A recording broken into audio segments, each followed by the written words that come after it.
គ្នាថ្ងៃនេះខ្ញុំលើកយកនៅល្បែងសិក្សាមួយដើម្បីឲ្យគ្រូអ្នកគ្រូដាក់ឲ្យកូនសិស្សរបស់យើងលេងទាំងអស់គ្នាសម្រាប់ឆ្លើយសំណួរនៅមេរៀនដែលយើងបានបង្រៀនចាអញ្ចឹងល្បែងសិក្សានេះឃើញរូបរាងវាស្អៀងតាមការរំដួលអញ្ចឹងខ្ញុំដាក់ឈ្មោះវាថាល្បែងការរំដួលរបស់ខ្មែរយើងចាអញ្ចឹងអ្នកគ្រូក្នុងខាងលើនេះមានលេខ1ដល់លេខ4អញ្ចឹងជ្រើសយកលេខ1ណាលេខ1ចាលេខ1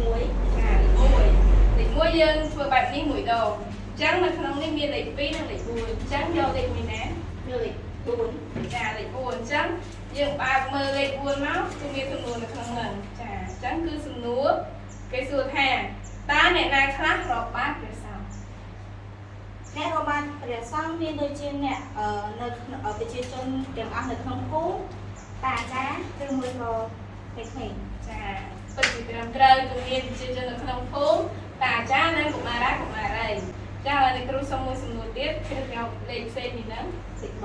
ចាលេខ3យើងធ្វើបែបនេះ3ដង1 2 3ចឹងខាងក្នុងនេះមានលេខ1និងលេខ3គឺយកលេខណាយ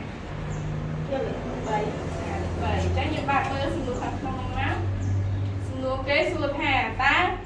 គេប្រារព្ធពិធីនេះនៅឯណានៅក្នុងវត្តឬមួយក៏